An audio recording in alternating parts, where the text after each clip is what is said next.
Do you have a minute? I'm on my way upstairs. IDV wanted to talk with us about putting together a trailer using some of the footage you've been recording this past month. Take your time. I'll meet you by the elevator.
Minutes after loading it up, security was at my desk.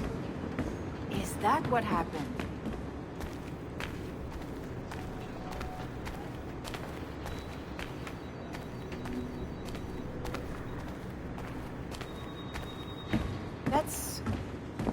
That's scary.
That's scary.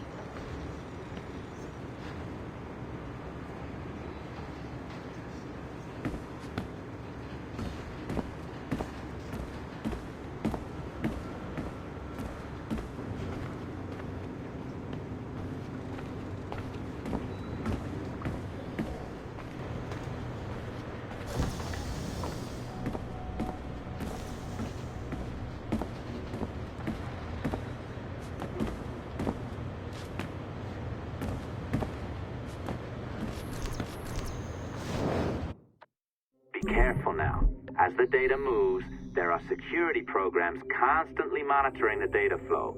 You need to sneak past them, or they will destroy your data and send it back home.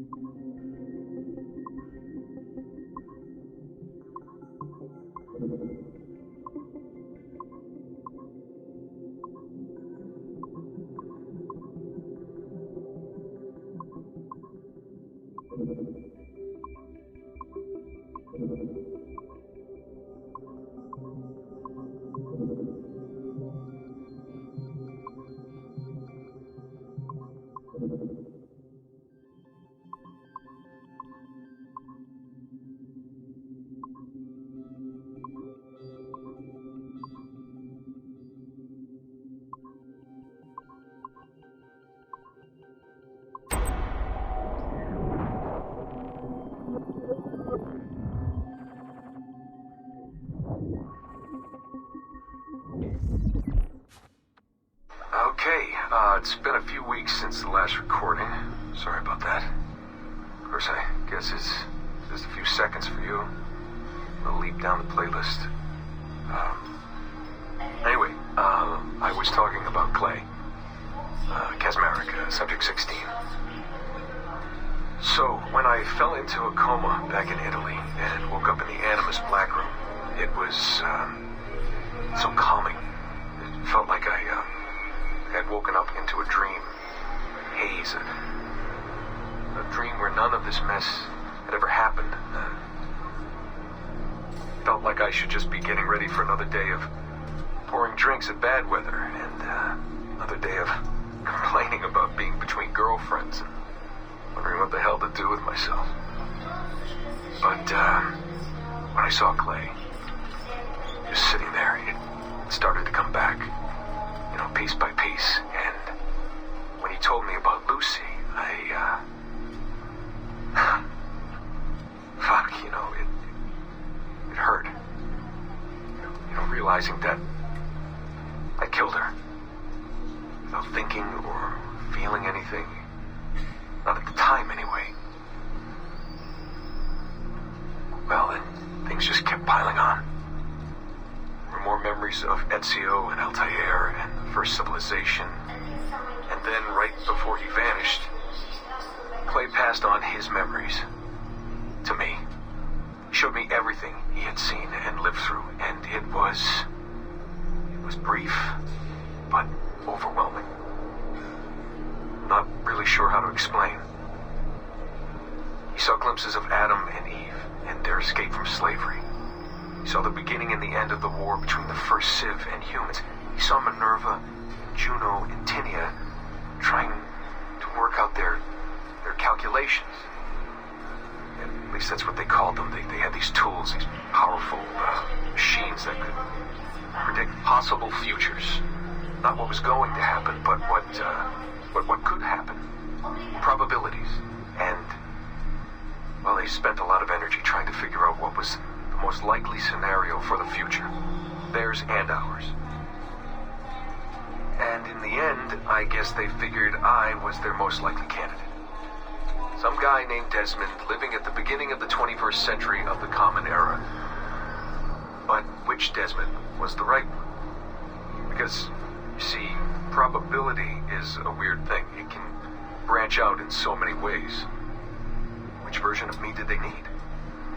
Was it the Desmond who got married early and had a son? One who stayed single in New York? Or was it the Desmond who moved to San Francisco to be a waiter? Maybe it was the Desmond who worked at an auto body shop in Chicago, or maybe it was the me who never ran away from his parents in the first place. First Civ had countless variations to choose from, but in the end, the lucky one was me. I'm the Desmond their best calculations spit out. I'm the Desmond they left their messages for, and I guess I have to live with that honor. What an honor. Pretty tired. There'll be more later. Ciao.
I have now resumed the practice of dressing as a man, and have put off my woman's dress. Why did you take it? Who made you take it? I took it of my own free will, with no constraints. I prefer a man's dress to a woman's. You made an oath, Jeanne. You swore to never again dress as a man. I never meant to swear that I would not resume the practice. Why have you done so? Because it is more lawful and suitable for me to return to the practice of wearing a man's dress, being always among men, than to have a woman's dress. I have resumed it because a promise made to me has not been. How is he? Hour 3, doing well. Are we still in 18th century Hungary? No.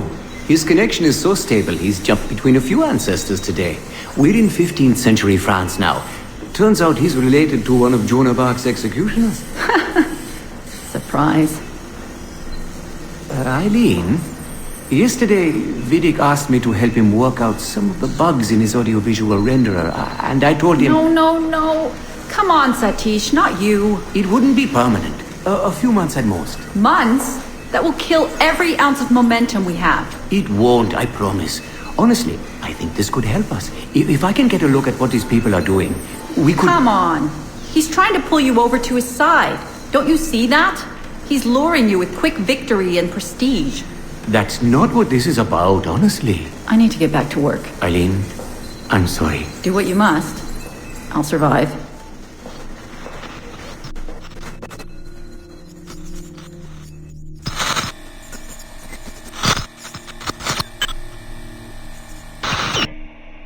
Surrogate Initiative, Test Session 32, April 2nd, 1981. Host Eileen Bock, DNA sample SB1970. Miriam, are you awake? What? Miriam, they're coming for me. Oh, is it gods? I see them from my window, amassing in the courtyard. My time is up. Basil, don't say this. You don't know that. Forgive me for this, Miriam. But I must tell you something. The artifact. We have it. But only Oscar and I know its location. Don't tell me. They will release you. Your family has connections. You must take the artifact and bring it to the assassins in Paris. Please don't. I don't want to know. It's safer if I don't. Hush now. If I die, knowledge of its location dies with me. You must bring it to the assassins. Assassins? I don't understand. The spire of St. Petrus. No, I don't want to hear. Sound 7! Stand!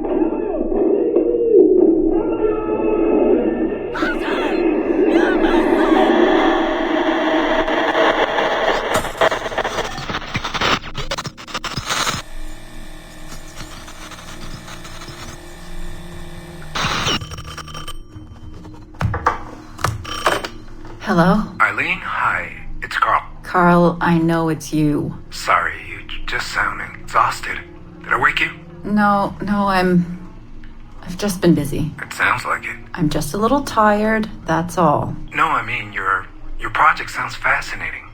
Your colleague, Dr. Warren Vidic, he called me recently and he told me what you've been up to. He what? Warren? Yeah, he told us about your research, memories, ancestry, all of that. He even asked if we'd be willing to come in and...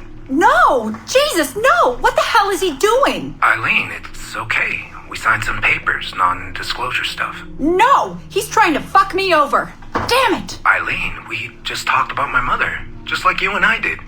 World War II. That's all. It's the artifact. The what? Carl, if he calls you again, you tell him you work through me, okay? That's it. Vidic has been a pain in my ass for years, and I don't need him getting all the glory for my 2 years of hard work. All right. So how should I go about this? I mean, the wheels are in motion. I don't know. Just go through me if he contacts you again. Please? All right. You'll do that? Of course. Yes. Thank you, Carl. I'm sorry I was short with you. I've just been exhausted. That's all. It's all right, hon. Just take care of yourself. Morning, Eileen. We're almost ready. Just a few more adjustments. Okay. I had the team do some research on this artifact we've been chasing, and it appears the Third Reich actually found something matching its description sometime in 1940. Eileen, are you all right? Sorry, yeah. I'm fine. Just a little scattered. Vidic called my ex-husband last night. He wants to put him in the Animus. To find the artifact before us? Exactly. Well, it would be fast using Vidic's Animus. And maybe that would get us back to our original work. Satish, if we let that happen, then all our money dries up. Lillian is paying for us to find the artifact, not improve our methods. Do you understand? Right, of course. I'm sorry. Let's just burn those bridges when we cross them. Are we ready? Yes, just a few more adjustments and you're in. I made a small change to the genetic input modulator. I'm hoping that buys us a few more minutes. Even a few seconds would be nice. I'm ready. All right, settle in.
Over here.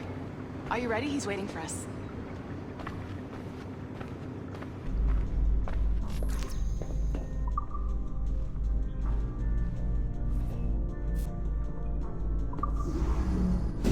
I just watched some of your footage from this week. It's amazing. Blackbeard was mental. And we all got so excited that we started talking about this idea for a trailer about him. Maybe start with him drinking, talking to some pirates, telling a story.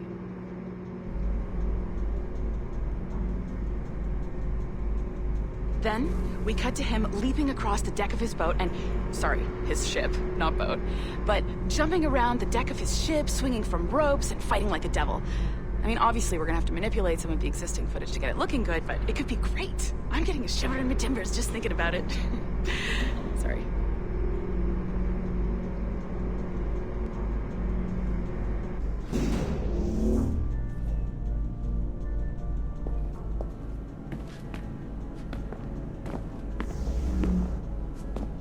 Bonjour, ça va? I hope we're not late. No, you can go right... Hi, Melanie. I saw you just walked in. I need a few minutes with you alone. Laetitia is on the phone and we're discussing the Kenway project. Oh, yes, of course. Sorry about this. I'll call you when we're ready. Shouldn't be long. Hello?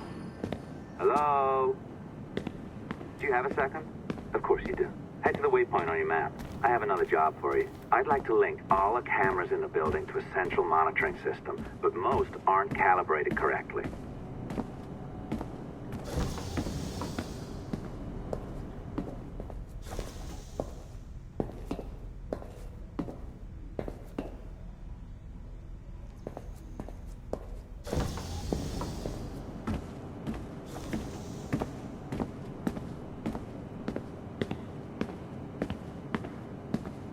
Another locked door. Not a problem. Voila. You now have level 2 security clearance. Not bad for your first few weeks. Find the camera control station first.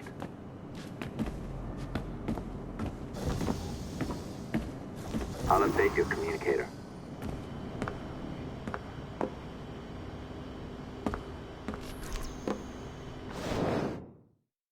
Ah, this is an interesting security measure. It looks like you need to find the right combination of numbers to adjust the wave. Easy enough, right? Pick a number selector, then change its value. Once you find the right combination of numbers, you should get access.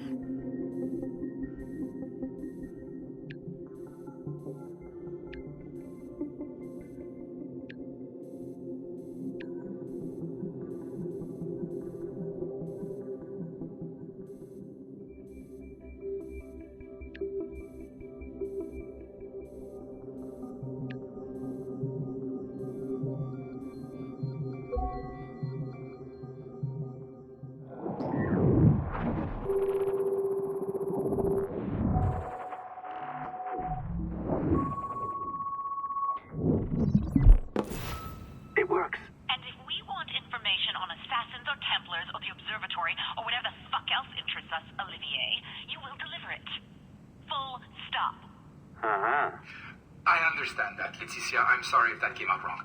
We are not trying to be a bottleneck here, but we just don't have the resources right now to do 2 times the research. Finding that balance is your priority. Your entertainment products are simply a means to pay the bills for larger and more important work. That's the way the world works. Dirty money buys clean hospitals. You get it? We're on board, Letitia, rest assured. We have our best employee working on this, but it will take time. That means you. Good. And thank you. The both of you. I look forward to seeing what you deliver. Until then, I'll see you at the shareholders meeting, Olivier. Looking forward to it. Bye-bye. Tabarnak! It's a little too early for that kind of abuse, huh? Come on. So, what's next? We do as the lady says. Focus on the observatory. Assassins, Templars, crazy talk. I'm curious about this shareholders meeting, though. How about you break into Olivier's office and see if you can find his schedule? Oh, what? You don't like that idea? Well, how about a fucking whistle on you, hacker? I own you. What I mean is, I don't want to ruin your life. So, do as I say. Now, step over to the window.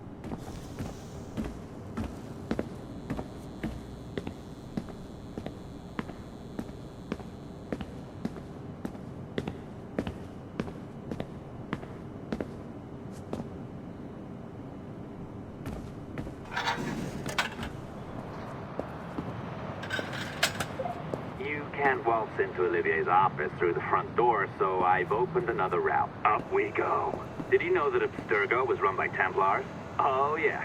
Sounds like crackpot stuff, I know. But then again, the moon landing was faked, right? So, anything's possible.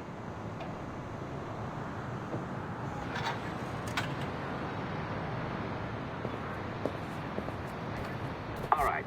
Either you walk through that door, or throw yourself off the terrace. Those are your options.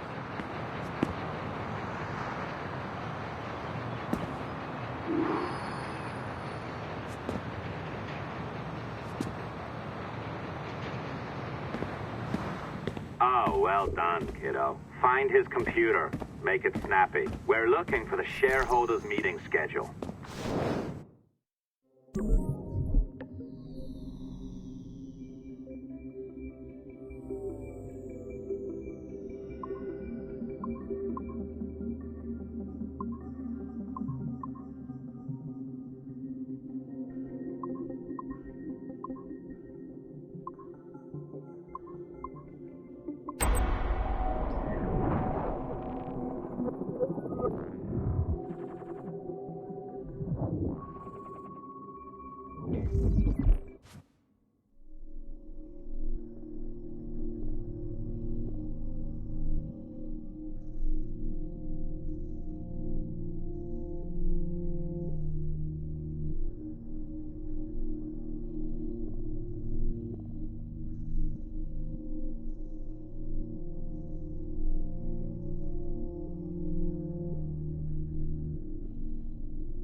sneaky bastard. A pirate through and through, ain't you? Now, get down to the lobby. There's a courier waiting. Yeah, that's right. I've been planning this for a few hours. Now, wait. The receptionist. Hold on. I'll try something. No, it's the funny story. What do you mean? I thought I got you on this. You don't feel weird?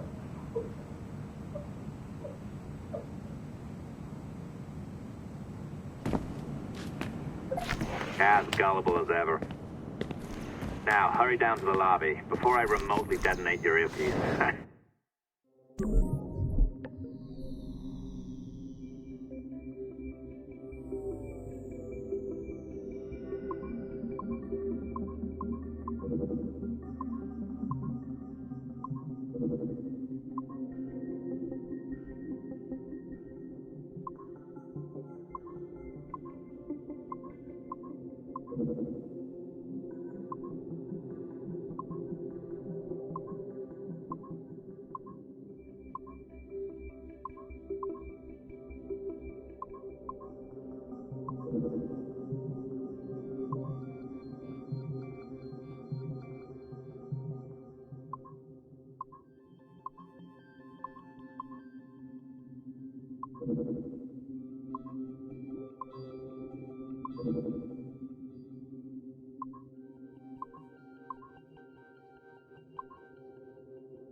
even think about ratting me out.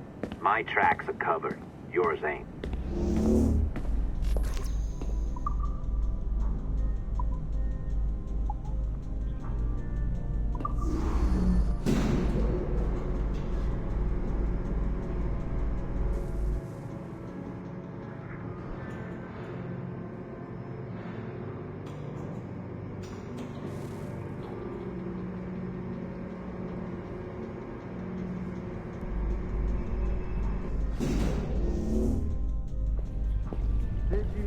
Like the allongé?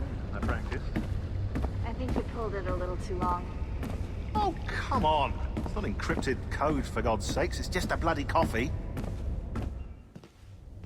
Oh, hooray! It's our old friend. Hey there, I just got a call about picking up another transfer. Oh? You said you were here to see me. Yes, that is one of the perks. Let's see it. A conference in Chicago, very nice. Thanks for this. We'll be in touch. Ciao, Rebecca. Text me. Stuff it, Hastings.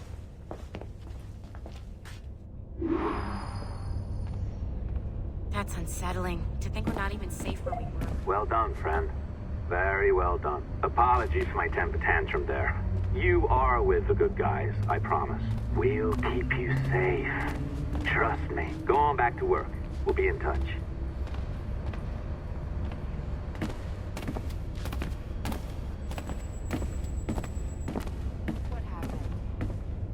I saw them asking me a question. Under review. Are you kidding? That's... Like to what?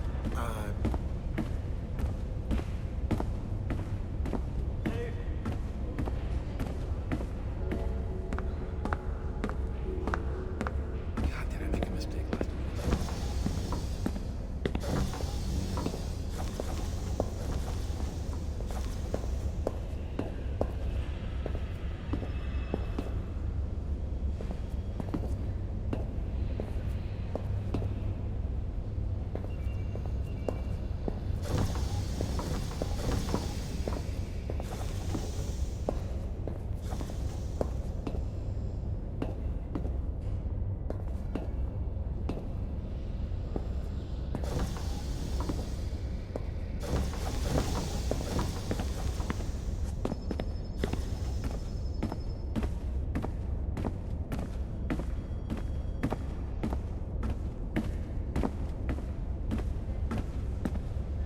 One down in IT? Yeah, I think so. He's super arrogant. Have you tried turning it off and back up?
think I've ever used this phone more than a few times to record anything.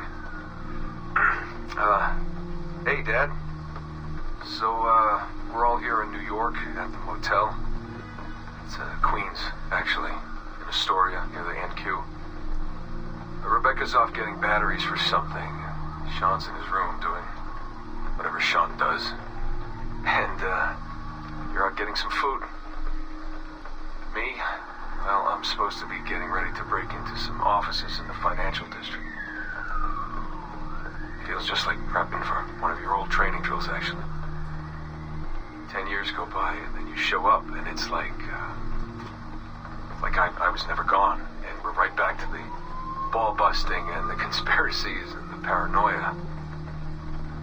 Only this time, I believe you. I believe every word. You know, I don't even think you know the half of it. I don't think you know how much I've seen. How much I've learned in just a few weeks. Everything, really. I feel like I've lived 1,000 years, or 10,000 maybe. It's impossible to explain.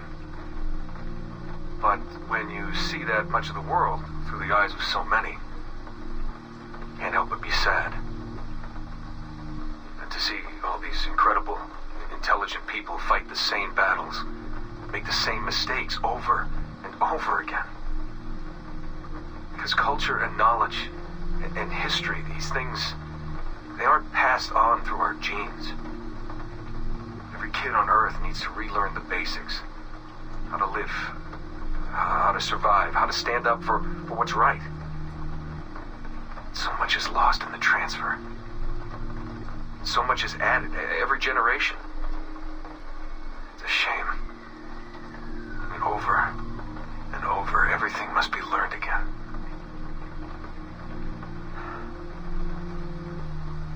I met Clay, Dad.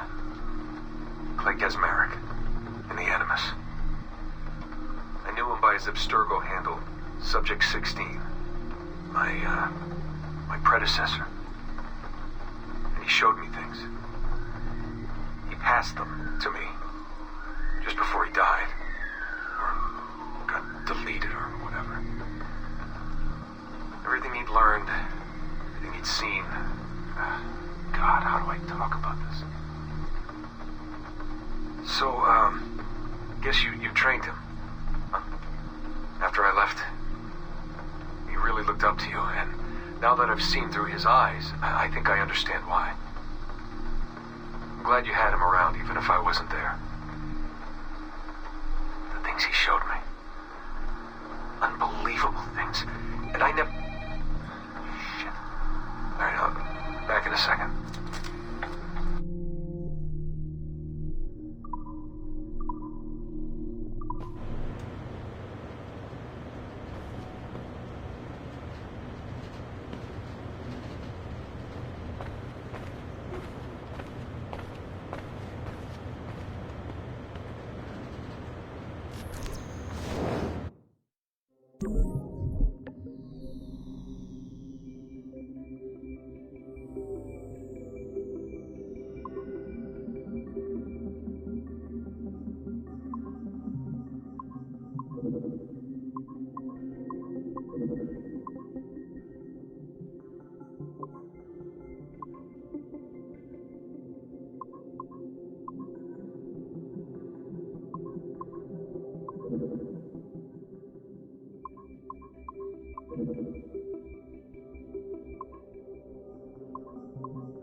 just, if it happens again, have a word.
What is it with all these emails we're getting? But they actually have a legal right to do this.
Our researchers looked into the life of Altair Ibn Lahad, hoping to find a biography that might serve as a positive role model for Abstergo's global outreach programs.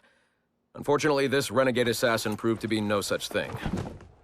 In much of his footage, we see a man gleefully flouting some of his culture's most entrenched taboos with an arrogance that borders on messianic. Altair, no! No, this is not our way. To burn a man's body is forbidden. Many of our researchers felt that the arguments articulated by Altair's rival, a man known as Abbas, were clearer and more cogent than any we heard from Altair. I recently put in a request that more effort be dedicated to locating one of Abbas's descendants, if any exist. It's clear to us that Altair's transgressions were the primary motivation behind the ultimate dissolution of his despicable order by the middle of the 13th century. We therefore strongly recommend a pass on this property, in favor of a more agreeable and inspiring figure from this era.